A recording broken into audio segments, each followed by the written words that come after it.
Welcome to next exam. जिस भी competitive exam में हिंदी पूछी जाती है उसमें तत्सम तद्भव का एक क्वेश्चन जरूर पूछा जाता है। आज हम तत्सम तद्भव को पहचानने की ऐसी ट्रिक डिस्कस करेंगे कि अगर आपने ये ट्रिक सीख ली तो आपका तत्सम तद्भव वाला क्वेश्चन कभी भी गलत नहीं हो सकता। तो चलिए स्टार्ट करते हैं।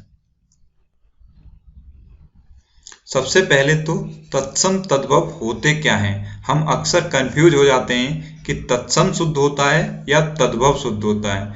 तो चलिए देखते हैं। तत्सम यानी कि तत् प्लस सम।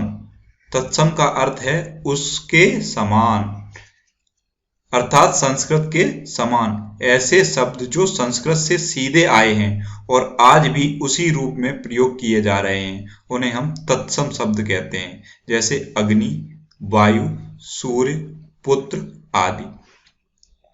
यानी कि तत्सम शब्द शुद्ध शब्द होते हैं। अब आते हैं तद्भव पर। तद्भव यानी कि तत् प्लस भव। तद्भव का अर्थ है उससे होना, अर्थात संस्कृत शब्दों से परिवर्तित होकर बने शब्द। ऐसे शब्द जो निकले तो संस्कृत से ही हैं पर उनका स्वरूप बदल गया है। जैसे कपूर, हम साधारण बोलचाल की भाषा में कपूर बोलते हैं, लेकिन कपूर का शुद्ध रूप होता है कर्पूर। तो कपूर संस्कृत के कर्पूर का परिवर्तित रूप है। जैसे हाथ, हाथ संस्कृत के हस्त का परिवर्तित रूप है। तो हम साधारण बोलचाल में कपूर, हाथ ये बोलते हैं, लेकिन इनका शुद्ध रूप क्या होता है? कर्पूर, हस्त। तो अब आप याद रखें कि तत्सम शुद्ध होते हैं और तद्भव अशुद्ध होते हैं। अशुद्ध का मतलब ये है कि जो अपनी मूल भाषा में थे उनका रूप आज बदल गया है। जिस रूप में मूल भाषा में थे उस रूप में आज प्रयोग नहीं किए जा रहे हैं। अब आते हैं तत्सम तद्भव को पहचानने के नियम। मैं आपको 5 ऐसे नियम बताऊंगा कि अगर आप कभी एग्जाम में ये भूल भी जाते हैं कि कौन सा तत्सम है कौन सा तद्भव है, तो आप इन नियमों की सहायता से पहचान लेंगे कि कौन सा तत्सम है और कौन सा तद्भव है।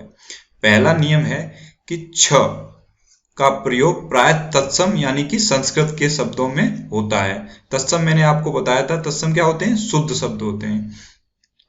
तो अब आप याद रखें हमेशा के लिए छ का प्रयोग तत्सम शब्दों में होता है, मोस्टली तत्सम शब्दों में होता है। जैसे छति, छत्री, नक्षत्र, क्षीण, शिक्षक, लक्ष्य, उपेक्षा आदि, ये सब तत्सम शब्द हैं। तो अगर आप कभी एग्जाम में कंफ्यूज हो रहे हैं कि कब कौन सा तत्सम है कौन सा तद्भव है, तो आप ये ध्यान रखें कि छ का प्रयोग मोस्टली तत्सम में होता है।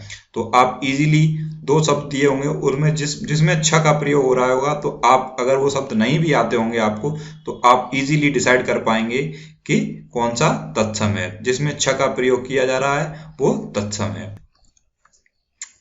अब आते हैं नियम नंबर 2 पर। प्राय तत्सम में व वर्ड तद्भव में ब हो जाता है। यानी कि तत्सम में हमेशा व का यूज किया जाता है, मोस्टली व का यूज किया जाता है, और जो व है वो तद्भव में ब हो जाता है। जैसे वणिक बनिया बन जाता है तद्भव में। वर्षा का तद्भव बरसात है। वक का तद्भव बगुला है। वर यात्रा का बारात हो जाता है। विवाह का ब्याह हो जाता है।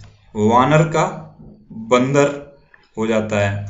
विद्युत का बिजली हो जाता है। तो अब आप याद रखें कि वह परिवर्तित होकर ब में बदल जाता है। यानी कि तत्सम में व का यूज किया जाता है और तद्भव में ब का यूज किया जाता है। ये नियम मोस्टली आपको तत्सम तद्भव पहचानने में मदद करेगा। आप एग्जाम में कभी भी कंफ्यूज हो रहे होंगे तो आप इस नियम से इजीली डिसाइड कर पाएंगे कि कौन सा तत्सम है और कौन सा तद्भव है। अब आते हैं नियम नंबर 3 पर। प्राय जिन तत्सम शब्दों में स होता है, स यानी कि तालव्य श, उनके तद्भव शब्दों में श हो जाता है, यानी कि दंती श। यानी कि तालव्य श का दंती श हो जाता है। तत्सम में तालव्य श का यूज किया जाता है मोस्टली, और वही तालव्य श तद्भव में दंती श में बदल जाता है। जैसे श्यामल का श्यामला हो जाता है। शुक का तद्भव शुआ है। शाक का तद्भव शाग है, शुंड का तद्भव शूंड है, श्वसुर का तद्भव ससुर है। तो आप देख रहे होंगे कि तालव्य सा दंती सा में बदल जाता है। तो आप ये याद रखें कि मोस्टली तत्सम शब्दों में तालव्य सा का यूज किया जाता है और वही तालव्य सा तद्भव शब्दों में दंती सा में बदल जाता है। अब आते हैं नियम नंबर 4 पर।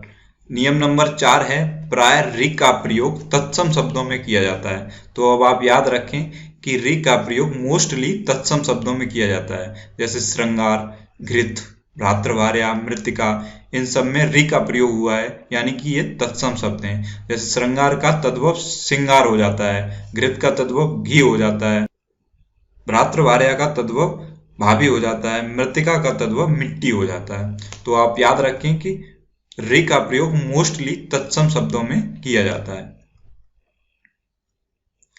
लास्ट नियम है विसर्ग का प्रयोग उन्हीं संस्कृत शब्दों में होता है जो हिंदी में उसी रूप में प्रचलित हैं। मतलब विसर्ग का प्रयोग उन्हीं संस्कृत शब्दों में होता है जो हिंदी में उसी रूप में प्रचलित हैं, जैसे कर्पूर, ज्येष्ठ, ये हिंदी में कर्पूर, ज्येष्ठ इसी रूप में प्रयोग किए जाते हैं। तो ये थे तत्सम तद्भव को पहचानने के 5 नियम।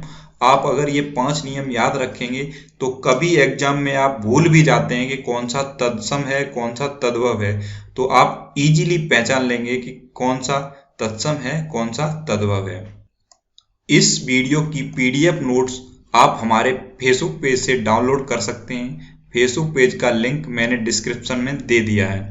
आई होप आपको ये वीडियो पसंद आया होगा। अगर ये वीडियो आपको अच्छा लगा तो इसे लाइक करें, शेयर करें और कमेंट बॉक्स में मुझे बताएं कि ये वीडियो आपको कैसा लगा। ऐसे ही और वीडियोस के लिए इस चैनल को सब्सक्राइब जरूर करें। Thanks for watching.